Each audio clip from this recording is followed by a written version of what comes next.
Hello everyone, my name is Georgia Davies and I'm from the Conveyancing Foundation. Welcome to the second Be Kind We Care webinar. If you missed our first one on stress management techniques, it's available to download for free on our website. So today's session is really about sharing best practice and kind of top tips from organisations that are trying to promote mental health and well-being within their workplaces. We hope they'll be really helpful in providing some practical advice for you to take back to your own place of work. And then it could start a kind of a formulation of a best practice guidance for those within the property sector who are looking to put this at the top of the agenda. We've got a great lineup for you today, and we're going to be hearing from David Opie from today's Conveyancer, who's going to be talking about their Call for Kindness pledge and also the mental health survey that they recently conducted, which will give a great temperature gauge of the conveyancing sector well-being. We'll also be hearing from Lloyd Davies, who's our chairman at Conveyancing Foundation and the managing director of Convey Law. We have Richard Carter from Martin Tolhurst, Reagan Bradley from Paramount Properties, and Martin Roberts as a mental health lead from Lloyds Bank. Before we get started, I just want to say a little bit about the Conveyancing Foundation and who we are. We're a registered charity, registered about 10 years ago to raise funds through our charity lotto, which is a way for conveyancing and estate agency companies to raise funds for their chosen charity through a client lotto. It's been hugely successful, and we've helped raise over £800,000 in the last 10 years for charities across England and Wales. We help firms set it up and administer and make the payment to their chosen charity. So if you would like to set up your own or get involved, please just let us know. We're not for profit, so it's all for the benefit of your company and your chosen charity. And then in January this year, we set up the Be Kind We Care initiative, which was really designed to promote mental health and well-being within the property sector.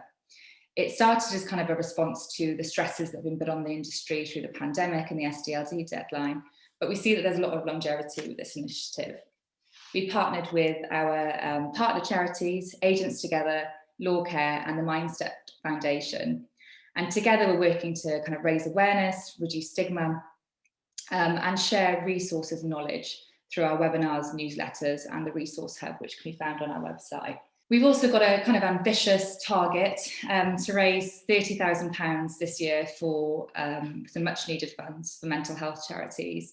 And we're doing that through our sponsorship packages. So thank you to all of our sponsors who supported this initiative. We are £12,000 on our way to 30,000. So if you'd like to become a Be Kind We Care sponsor or get involved in any way, or you'd like to be signposted to some resources, please just get in touch and we'd be happy to help. So that's enough from me. I think we should get started and speak to some of the lovely people that we have here today. I'm going to hand over to David Opie, the proud new owner of Today's Media, encompassing Today's Conveyancer. And they've done some brilliant work around kind of kindness and respect to one another within the industry, which has really come into the limelight in the last 12 to 15 months. And Dave is also going to talk about the pledge, the Respect and Kindness pledge that they've established, and the results of the mental health survey, which they recently circulated. So I'm just going to hand over to David. That's great. Thanks very much indeed, Georgia. Yeah, I suppose, very much a supporter of the Be Kind We Care initiative within Today's Conveyancer. We launched a pledge, the Today's Conveyancer pledge, back in March, April time, again, very much in response to the challenges that were presented by the SDLT holiday. And as you say, we undertook regular surveys throughout the lockdown just to understand the sentiment amongst our readership and understand the impact of the pandemic on the mental health and well-being of the conveyancing community. So I'm just going to go through a few of the results that we got, because I think they speak for themselves. And in some cases, some of them are quite hard to listen to. 60% of respondents described working in the conveyancing industry over the last 18 months as having had a serious and significant impact on their mental health. That's a huge number, 60%. And workload was overwhelmingly identified as the single most contributing factor in this. There are other factors, and obviously because of the nature of the question, we sort of only accounted for a handful of others, but working from home, loneliness, interestingly, and the risk of furlough and redundancy, which is I suppose, an odd one in the sense that we knew that volumes were going to go up, transaction volumes were going to go up. So the fact that this sword of Damocles still, conveyancers still felt as though it was held over them was an interesting response. And then we sort of tried to get an understanding of the sentiment towards employers, which was really very mixed. An almost 50-50 sort of split between those that felt that employers had really engaged with them and done, a lot for them and their mental health and well-being throughout the course of the pandemic, and about 50% sort of saying, no, they really felt very underserved. And we got some comments around that, which unsurprisingly, we didn't get a lot of the negative comments, but we got a few positive comments, which were around the fact that employers had created support programs that encouraged time off. And in fact, in order to combat the workload challenge, had employed more staff, which is heartening to hear. One organisation had scheduled regular time for you sessions, both personally and across the company, and had tried to reduce workload where they could to promote a work-life balance. Another organisation had undertaken some resilience training with their staff, which I think is quite an interesting approach. But I think the overriding comment, and this is not just within the legal sector, I think this is across a lot of sectors, is that certainly the period where people perhaps had been furloughed, so in the very early part of the pandemic, that people had struggled at that point. And the employers hadn't necessarily quite got to grips with what the way it was impacting on their staff. And then of course the SDLT deadline and the furore around that didn't help the situation. We went back out, we did another survey, and this time respondents upgraded their response to say that, 66% of respondents had said that the impending deadline had a really significant impact on their mental health and well-being. And I think the real takeaway that you might have seen in today's conveyance when we published some of the information around this was this very disheartening statistic that 49% of respondents had seen colleagues leave the profession over the course of the last 6 to 12 months because their role was negatively impacting their mental health. That was a really shocking statistic that we we felt was quite an indictment of what was going on, really. I think we'll probably talk a little bit about perhaps the reasoning behind that throughout the course of this webinar. I'll leave you with a positive though, if that's the sort of the negative spin on this.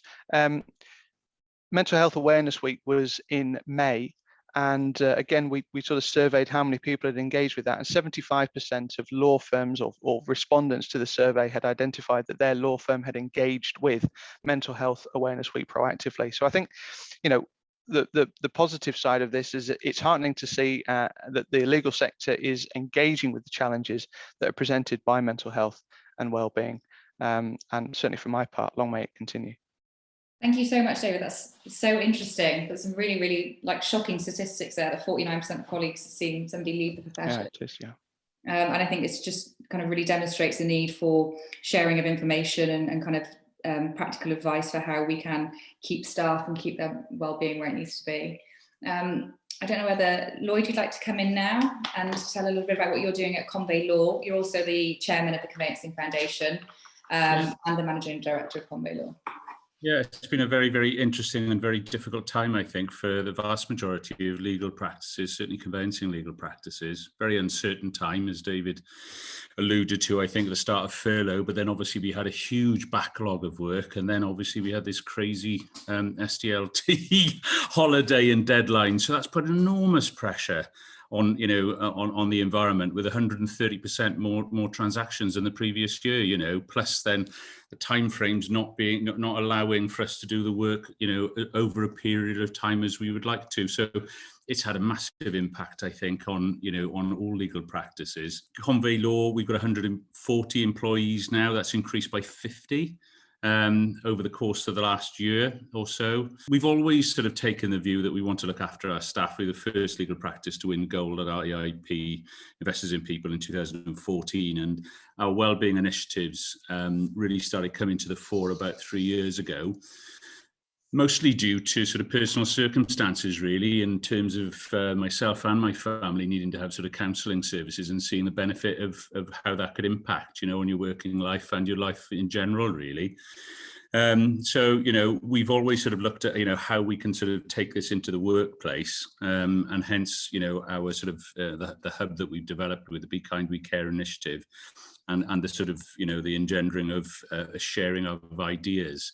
I mean, in terms of Convey law, what did we do to try and sort of alleviate the situation?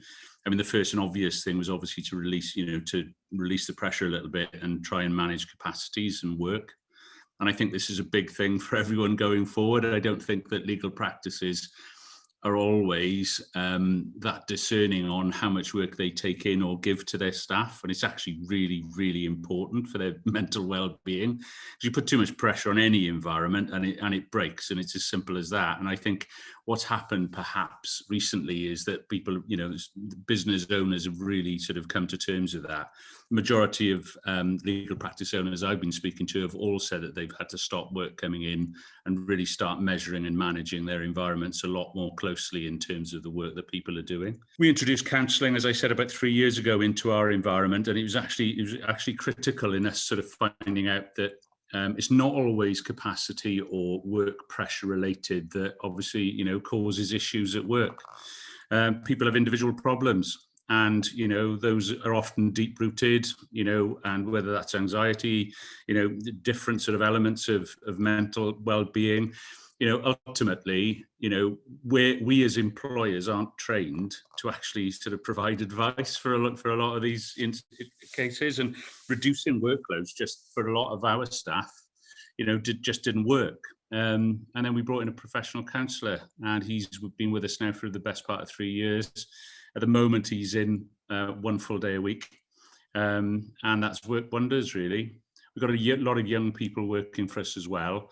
And what we're trying to do is engender that sort of culture that it's okay to talk. It's all right to sort of say, look, I'm struggling here a little bit, I'm anxious or whatever it is. But, and also if we've got wider problems, to discuss them confidentially, So, and we looked at different ways of doing that as well, whether you did use an outside agency, but we tended to find that, someone coming into the office or being available via Zoom or whatever has worked really well. So, that's worked well. We're looking at mental health first aiders at the moment. We're looking at some sort of, health check. And I'd be interested to sort of find out what the other guys do in that respect as well.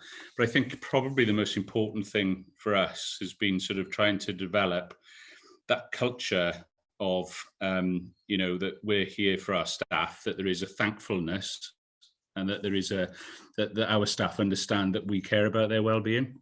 It's actually really important, and I think that you do get a hell of a lot of payback for that as well. So that's kind of where we're at. I think, in terms of how people were working, it was difficult, and, especially when they're working from home, and we tried to introduce as much flexibility as we could in that respect. So whether that was working hours, time working, whatever they needed to do with their kids, etc. And I think, that was very well received as well. And I think the next major sort of hurdle for us all is, getting people back to the office. Do they want to come back to the office? We've got a lot of people with anxiety coming back to the office. It's been a big issue, which I'm sure some of you perhaps can pick up on, but I'll hand over to the rest. Otherwise, I'll have taken up all of the ideas, George, I think. Thank you, Lloyd. That was really interesting. I think some really good points there that we could take forward. I'd love to hear from Richard Carter from Martin Tolhurst Solicitors, who are actually the winners of the Mental Health and Wellbeing Conveyancing Firm of the Year 2021 at the British Conveyancing Awards. So it'd be great to hear from you, Richard, about what you're doing in your organisation. Thanks, Georgia. Yeah, I think one of the lessons I've learned from this webinar already is not to go after Lloyd, because he's said a lot of what I plan to say. I think we about 3 or 4 years ago became more aware of issues for people at work and from outside of work affecting their daily lives and how they could do their job and the pressures that they were facing. And we did go down the mental first aiders route. So we've got mental health first aiders, which we call mental health champions in each of our locations. So we're spread over 5 locations. We've got 160 staff. So we've got 16 trained people now. So they've all been on external accredited 2-day course, and then have a yearly refresher. The idea is that somebody, in your office, 2 or 3 people in your office in the larger locations, there's someone there to talk to. They proactively, look after people, go out of their way for pre-pandemic, the conversations by the water cooler, or go out for a coffee or a lunch with somebody just to check on how they're feeling and is there anything we can help with. And that's worked really well. On a low level, that's worked really well. But as Lloyd said, we're not trained professionals, and we wouldn't say we were. We're there to try and spot early warning signs or to offer a bit of advice or help or point someone in the right direction. Externally, we have gone for Benenden Health, who provide counselling services. So it's about £11 per employee per month, and it provides a number of benefits. Physiotherapy, every year you can have some of that, and you can get external consultants appointments for physical illness. But the key thing through the pandemic has been the ability to speak to a counsellor, usually same day, if not the next day, which has been really lacking in most people's GP surgeries or local mental health provision within the NHS. And so you've got people at home who've been able to speak to a qualified professional, talk things through, because they won't always want to speak to somebody at work, or somebody at work isn't going to be equipped, even though they've been trained to a small degree, they won't be equipped to deal with some issues that they've got. So that's proved invaluable. They're able to provide detailed professional help and point them in the right direction, or get them registered with their local GP for additional help, but it provides something immediate. So we've got a bit of an internal solution with people doing low-level help and spotting problems, and being someone to talk to. But externally, we've got this service through Benenden that we offer, and it's worth every penny. Thank you, Richard. That's really interesting. I'm interested in the mental health champions to know whether they were members of staff already. Were they people's line managers? Were they HR? What kind of positions did they sit in the company before they trained as mental health champions? Great point. It's a real mix. We've got, in the main, no partners, because I don't think people would necessarily want to talk to their line manager about their mental health. There are secretaries, administrators, HR, so it's a variety of roles. So they were all volunteers. We asked for volunteers. There were people who were interested in mental health as a topic. Some of them had, it's surprising when you ask these things, isn't it? Some of them already had training or qualifications that they'd got from working with volunteer organisations like the Scouts. Somebody had a qualification for spotting mental health issues with children. So we've got a wide variety of people, and the emphasis is on, we publicise their names. You can approach any of them. It doesn't have to be somebody at your office. It can be somebody at a different office, but they're all open to conversation or a chat at any time. Because I guess one of the challenges could be with so many offices that perhaps if you had one mental health person sat in one office, and they wouldn't necessarily reach others who weren't within the vicinity. So that's quite a good way of tackling that. Yeah, you have to have enough, and particularly in pandemic where we've not got so many office based, and we're pretty much all back now. So we've got about one mental health champion for every 10 staff. So if you're in an office of 30, we've got 3. So it does work. It works out. As I say, you don't have to approach the person in your office. Sometimes people aren't comfortable with that. You've got to be able to give enough solutions to people, as well as being proactive about it, for them to approach somebody else. Yeah. And has the response been really good from staff? They utilise the mental health champions, do you know? Yeah, I mean, again, it's confidential, so you don't get sort of lists and numbers and so on. But we have a quarterly mental health champions meetup, virtually during the pandemic, but we're about to have our first face-to-face one. And people talk generally about it, and about some people don't have anything. Some people are saying, look, I'm speaking to 2 or 3 different people a week. my sort of 10 or 12 that I consider to be my flock, if you know. It varies. I think it varies according to age. I think we've definitely found that people perhaps over 35 are less able to come forward, but when they do, it flows with what they've bottled up. People under 35 are more willing to talk about it, but that might be an ongoing process. It's almost their expectation that should be an ongoing process. They appreciate that it's there. So from an employer point of view, you're providing something that's appreciated and valued, and you can see the results. Really interesting. Thank you, Richard, for sharing that. I was wondering whether Angelo from AVRillo, whether you had anything to share from your organisation. I know that you are highly commended in the same category of mental health and wellbeing firm of the year. So we'd love to hear from you with your insights at your workplace as well. Lovely. Thank you so much for the opportunity to speak. Sorry about joining late. I got a bit confused on what was expected. Okay, but thank you very much. First of all, thank you, David, for setting the scene at the beginning. I think it's fantastic what you guys are doing, because this is long overdue. Not only in society, but I know that's picking up with more popular things like Harry and things like that, and Dinah coming out. So it's crucial. Mental health well-being has been overlooked for many years. I've been 30 years in the profession. I started off as a litigation solicitor, and one of my jobs was to take out clinical negligence cases, and that's where I saw dead people's notes and things physically going wrong.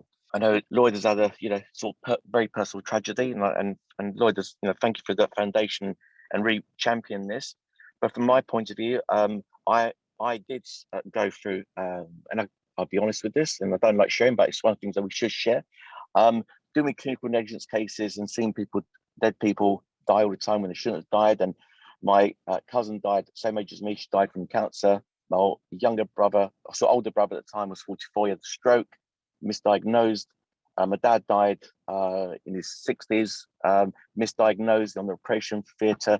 My mum was misdiagnosed, and I sort of had a bit of a breakdown, not being able to deal with it, and suffering from great anxiety, which I had psychiatrists and counselling to help. So I suppose I've come out and said that to you guys, and I only share it with the internal team, but I've come out. I'm a great champion of mental health.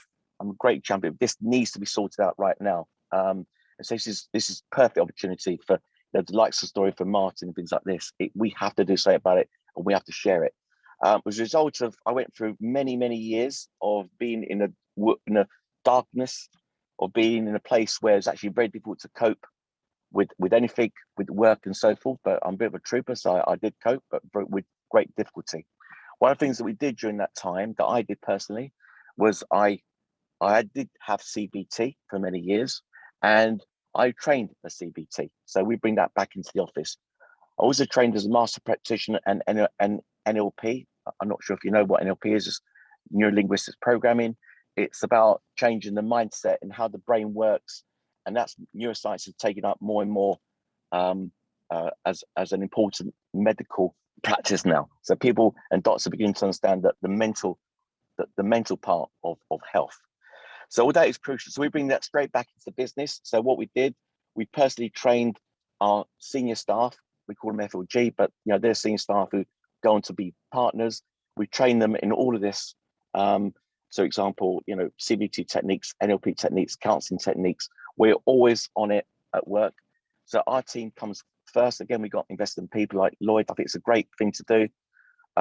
We very much about making sure our team come first, above anything, above profit, above clients, about anything. So if our team suffer, it means we have to reduce our work and reduce our profit. It's as simple as that, because we need to exist. We set up AVRillo at the point where our dad died, and we set up for principles of having that work-life balance between us. That's what we've introduced into business. Now, during stamp duty was a very difficult time, and quite rightly, as the guys have mentioned, we reduced our work straight away. We took less profit straight away. We had weekly one-to-one meetings. Tony and I and the FLG made sure we spoke to every single member of our team on a private basis. That was at least once a week.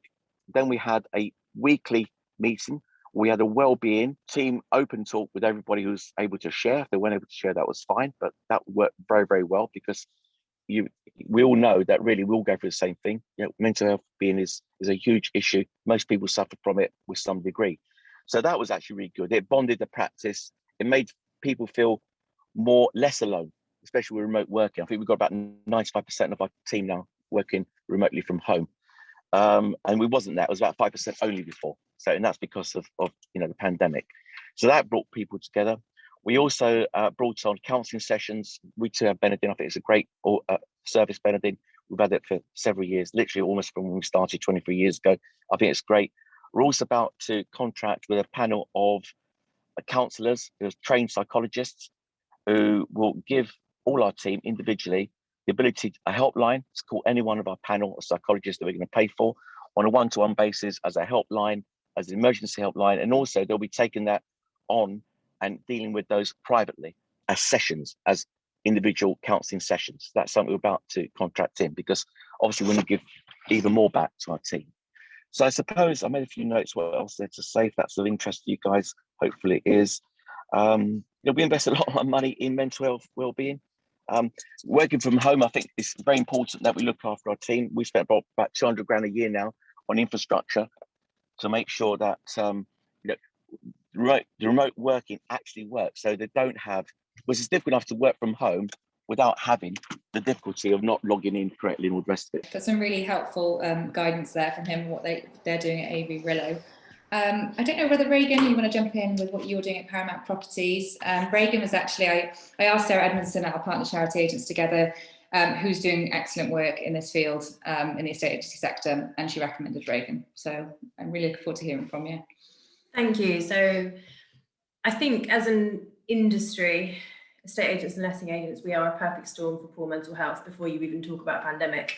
So we have people who are working traditionally in most agencies, long hours, 6 days a week, low salaries, worrying about commission coming in. They're not taking enough holiday. They're not going home when they're sick because they're worried about what's coming in. And it's fast paced. It's traditionally male. People don't speak. It's a perfect storm, as I say, before you then even think about the fact that we've just had a pandemic. We've always tried to combat that traditional view of estate agency, so we don't operate in that way. We haven't. And the pandemic has taken us just further down that road in the ways of working. And we've moved in the space of 12 to 18 months to a completely flexi model. So our solution for most of this has been about freedom and about individuality. So it's about forgetting this idea of a work-life balance and having it all as life.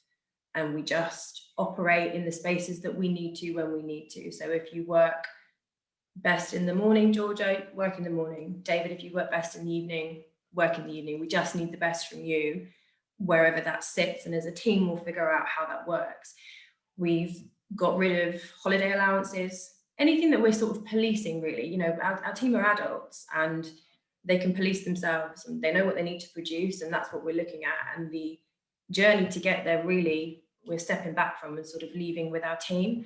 So that empowerment and giving them the control to have control over those elements of their life, where they're working from, where they need to be, how they do it, already is improving work-life balance. From a sales team point of view, we have moved to a pooled commission approach so that nobody is struggling with that individual commission, that typical sort of salesy focus of, God, am I going to make enough money this month? Am I worried about this? I can't take that time off. It's eradicated. The teams are tighter. That competitive streak that so often can be detrimental is gone. And we are trying to get to know each other, I guess, as people a bit more. So our teams are a lot smaller. I'm talking about 30 people here. So our challenges are different because when people are down, it's quite noticeable across the entire office. If we have a few people who aren't mentally at 100%, the impact on the team is quite vast. And we realised quite quickly at the beginning of the year that we had so many issues underlying and personally with members of the team that we just had no idea about. We started with a weekly training session, which Spencer, the MD, and I took 1 week, and we spoke about mental health and we introduced these wellbeing policies, and we spoke about our mental health. And that was really the gateway to people sort of realizing, oh, we can say if we're not okay, that's, you know, because we're at the front saying we're not okay, so it's fine if you're not either. And that goes all the way from, you know, sort of your higher level diagnosed mental illness, but right through just to, I just feel a bit rubbish today, and actually I just don't want to come in because I feel a bit rubbish, so I'm going to work from home. I'm not going to bring that energy into the office. I'm going to recharge and I'll be back on it tomorrow. And that the flexibility to do things like that is just super important. We made a channel, an internal communication channel. It's called Happy Place.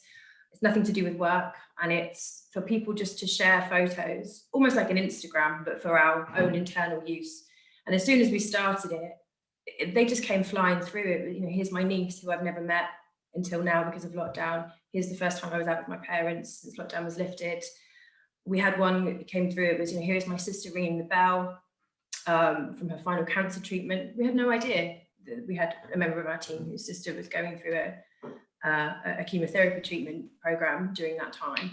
So it united the team. We put in place a buddy system where people paired up in twos or threes, again, nothing to do with work, to just have an eye on someone else. So actually, if you're not feeling great, you can either raise it, or if you don't feel comfortable doing that, somebody has an eye on you. And so somebody can come and say to me, hey, I don't think so-and-so is feeling great. Maybe we should check in. How's their workload? How's the capacity looking? And one of the other big things we realized was when we want to pick the team up, even though we are all about, you know, physical and mental well-being, we tend to do it with alcohol and food, which is really unhealthy. So we tend to take people for drinks and buy unhealthy lunches. It was like, oh, this is not in line with what we're trying to do here. I mean, there's a time and place for it, but what we've done is we've put some Get Moving grants in place. So we're trying to promote a healthier lifestyle anyway, healthy body, healthy mind. We did some yoga sessions throughout lockdown virtually for people. And at the moment, we're just trialing and perfecting, as I say, a Get Moving grant. So you can apply to us if you need funds. The first one we've just done, we've got a new member of staff. She's only been here less than a month. She's taking part in a charity boxing match. So obviously we'll sponsor her, that goes without saying. But on top of that, we've paid for all of the equipment. So she's good to go. That's part of her grant, that's paid for.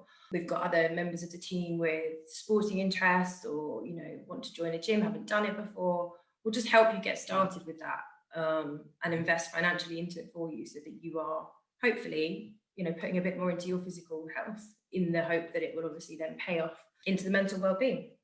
Those are a few of the things that we're doing. Our sickness policy, I suppose, goes hand in hand with the holiday and the flexible working. We do not want anyone sick in this office, regardless of corona. It's not, you know, it's not a corona-based policy. It's actually, it brings everyone around you down, because you're just thinking, I don't want to get ill. We don't want people to get ill. And actually, if you struggle through for 3 days when you could have dealt with it in 1 day and just rested at home, we all can work from home now. And we're just trying to break the stigma of being able to say, I don't feel 100% today, physically, mentally, for whatever reason. It's okay to say that. You don't need to explain it. You're an adult. You can work at home. We'll see you tomorrow. And it's really picked up. We've had less sickness, actually, funnily enough. But people are talking about it, and yeah, I think it's creating a much more open and, I guess, adult environment. It's work and life together. It's not a system that we want to police too much. Wow, that's so interesting to hear. You're doing all sorts over there. The Get Moving grant sounds fabulous. I think that's such a good idea to link in that physical and mental health kind of link. I'd be interested because we've heard a lot about kind of like the flexi working and promoting people taking their own like holiday.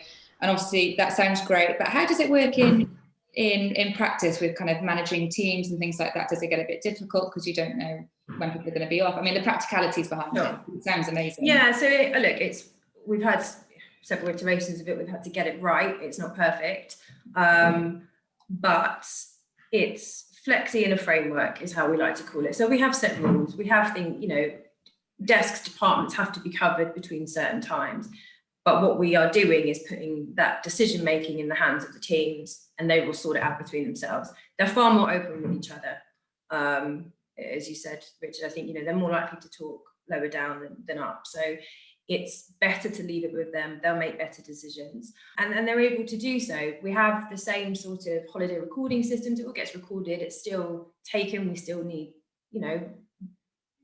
appropriate notice, I guess. It's not a case of, well, actually, I'm just going to leave tomorrow for an indefinite period of time. So we have rules and guidelines around it to make sure that we can function as a business. But we just make sure that we have enough people to be flexible with it. And at the moment, it's, touch wood, is really working. Next year, when everyone can go away on proper holidays, I'll come back to you, Georgia. Not about Barbados for 5 weeks. Yeah, exactly. No, I think it's great. I think it's all about autonomy, isn't it? And handing some things back, like we said. Yeah, exactly. Manage their own time and their own selves. But thank you so much. I think there's a lot to take away from that. Thank you, Reagan. Well, I think next up we have Martin Roberts, who's the mental health lead at the group transformation team at Lloyds Bank. And Martin also has his own separate venture, Keep in Mind, where he advises organisations following on from his work on Lloyds about how to set up mental health strategy and encourage that kind of wellbeing culture at work. So we're delighted to hear from you, Martin. Thank you, Georgia. So in the spirit of vulnerability, I suppose, like Angelo shared, I won't go into all my personal, but my mental health was 3 years ago. So I had my own mental health challenge, which is all well documented on LinkedIn. So I suppose I've got that real lived experience. But, who could foresee 16th of March of last year when we all went into lockdown, and literally within group transformation, which is what I look after, it's about 9,000 colleagues. We found that over that weekend, all colleagues were working from home, or the vast majority were working from home. And we had to really adapt very, very quickly. And probably some of the key things we did was to listen differently and act differently. We always assumed what we think our colleagues need for their support, their mental, physical and emotional well-being. But probably for the first time, we started listening to what was happening, what we were seeing within the environment that was taking place. And we adapted the roadmap that I built over the course of the last 12 months. I mean, very much like Richard, we've got support through suppliers, through Validian, who provide our employee assistance program. We work with Bupa, and then we launched the Resilience app and also Headspace, which is eligible for colleagues, and it goes through meditation, mindfulness, etc. One of the things we first launched over the following week was meditation. And we thought we'd give it a go, and we got 3 colleagues join the first session on the 20th of March. We now get an average of about 250 colleagues will dial in every single morning for 15 minutes. And we realised that sometimes you've got to try to do things differently, things that you would never think about trying with your teams, your employees. And that's why we decided to look at what we could do to try and influence and support their colleagues' well-being. And for me, the light's now being shone upon mental health, physical health and emotional well-being. And we're trying to now look at how we can support the colleagues going forward. And one of the key things we realised that, we were virtual, we were away from the office, but we still needed to have those well-being conversations. We couldn't go to a coffee, we couldn't go to that water cooler tower. So how could we engage with our teams? How could we engage with our colleagues?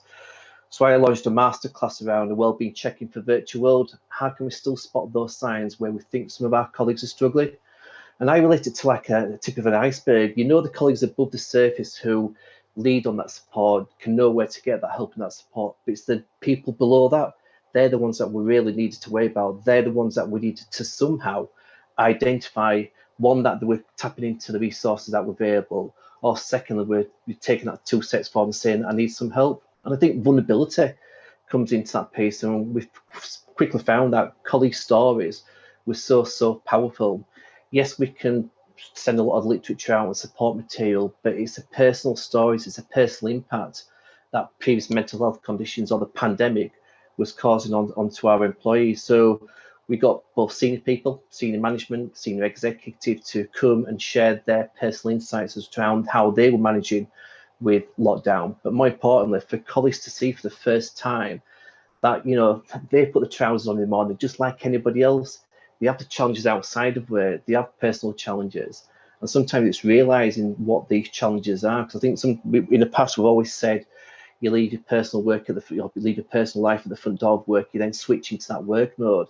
But we have seen that's impossible. It's been impossible for the last 16 months. And we're now realizing that it's impossible as we go forward. So people should be their true selves, be themselves when they come to work, be that physical conditions, mental health conditions.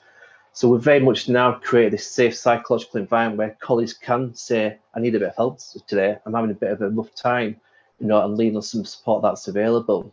One thing we are seeing now is, I call it imposter syndrome. We've got a population of young entrants who are coming to the organisation who, by, if default's the right word, who have not had face-to-face interviews, have not had that conversation with their new teams, and now probably questioning themselves as to say, well, do I really need to prove myself? I need to prove myself even more so now, given I've not been in the office to meet my new team. I didn't have an interview, so have they chosen the right person?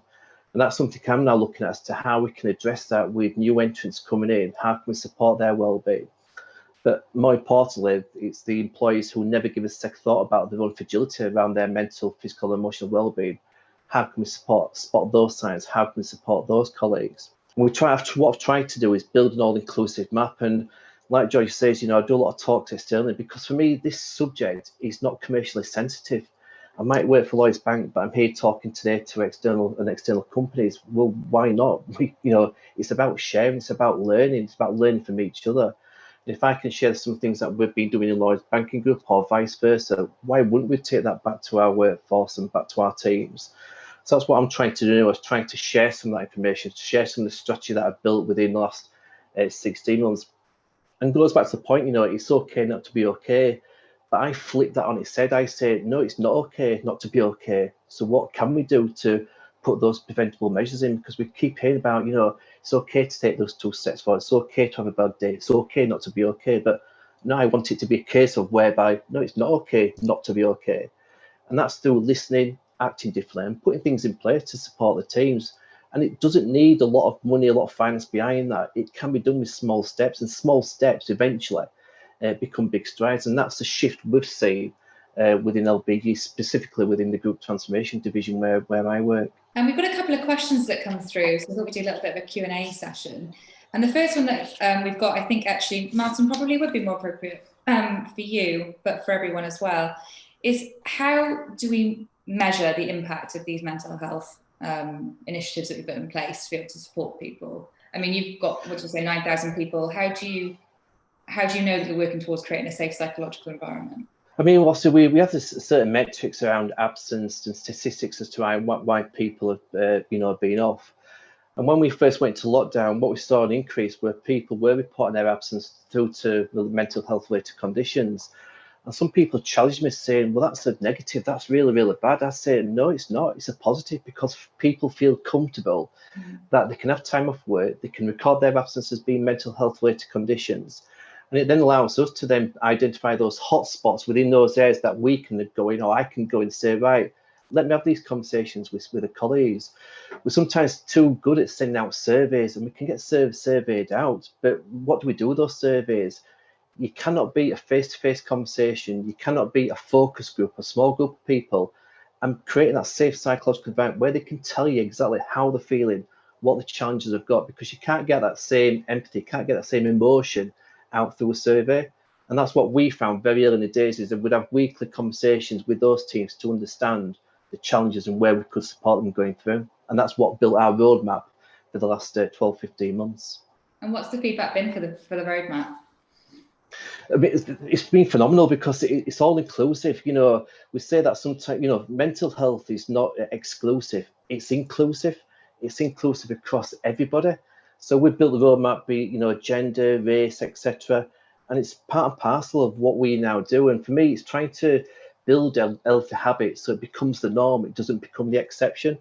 And now we talk about that roadmap, or the teams will talk about that roadmap on a daily basis, what's coming up. But it's not a roadmap of just of initiatives, mental health awareness week or suicide awareness week, whatever the case may be. It touches on some hard-hitting subjects, for example, addiction.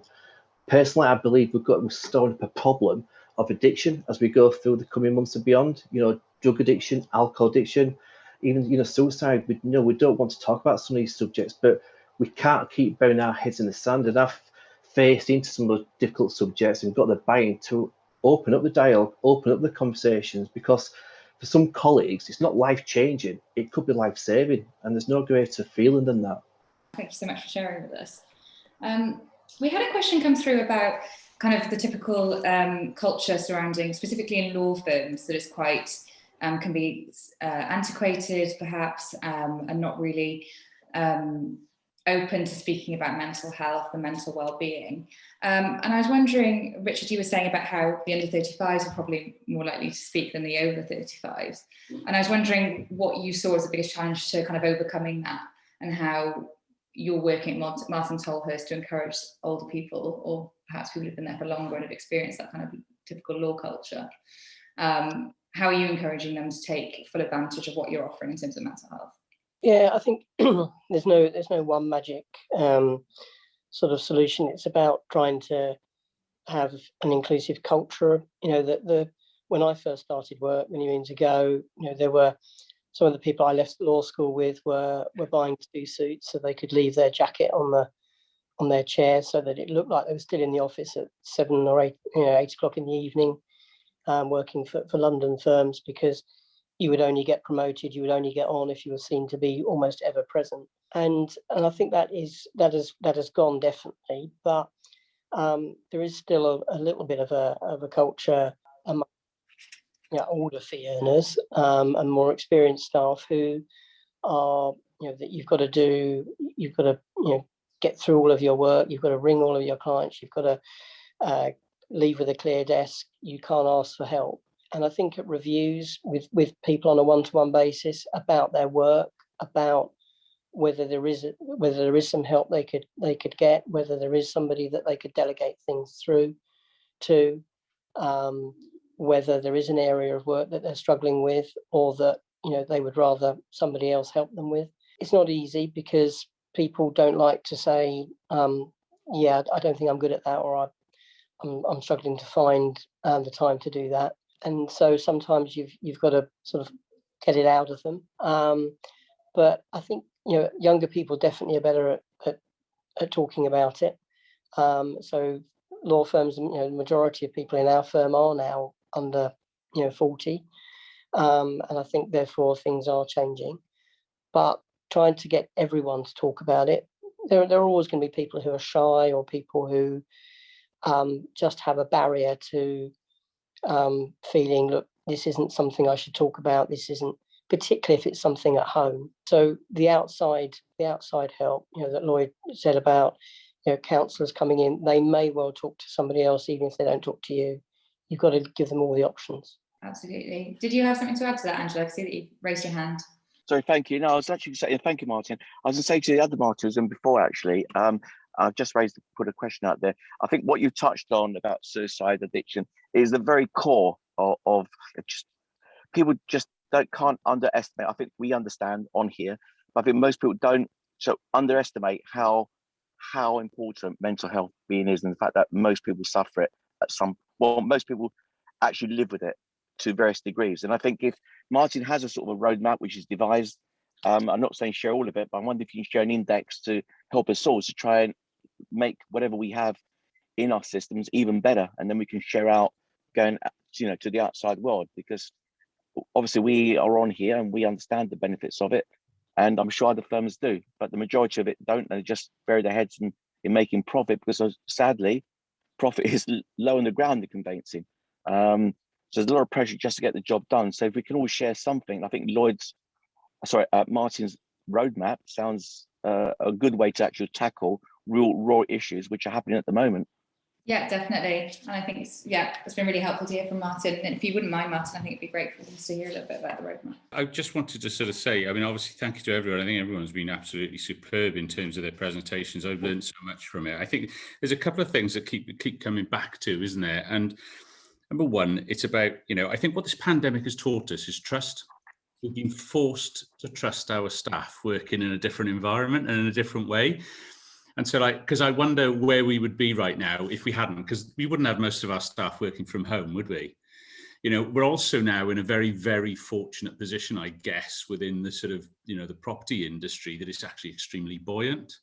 And so therefore, you know, we've got money and we've got the ability to be kinder, I guess. You know, it's about now putting those structures in place, really, isn't it? So that when we do have a harder market, that we do have these sort of cultures that are in place, so that actually our environment doesn't need to change. People know they need to work differently or a little bit smarter to earn the profits. And it sort of all comes back to looking after each other and that lovely culture that you want in work, really, doesn't it?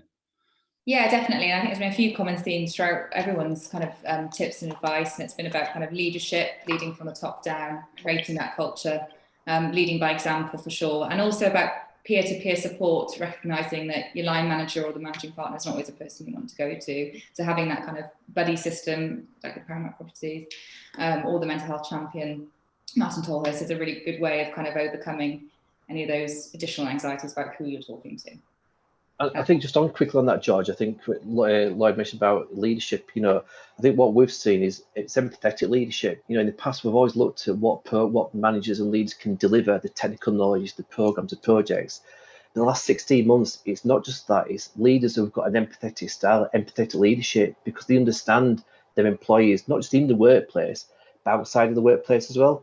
And that's why there's a great appreciation now going back to some of the challenges people have in life, not just in work, but in life in general. And I think that just, you know, you get maximum benefit then from your teams, from your deliverables going as you go through, because you've got that understanding of the full, true understanding of your people, and they're your biggest asset in any organisation. I think unless anyone else has got anything to add, I think that's a great place to leave it. People are your biggest asset in your organisation. Thank you so much, everyone, for sharing. I think it's going to be very helpful for all those looking at viewing the webinar to kind of get some top tips and the practical advice they can take back to their own organisation. So thank you very much for sharing. I think that's how we all move forward and really push this agenda. So thank you very much for your time and for joining us today. Thank you. Thanks, George. Thanks, everybody. Thanks, everyone. Bye-bye. Bye.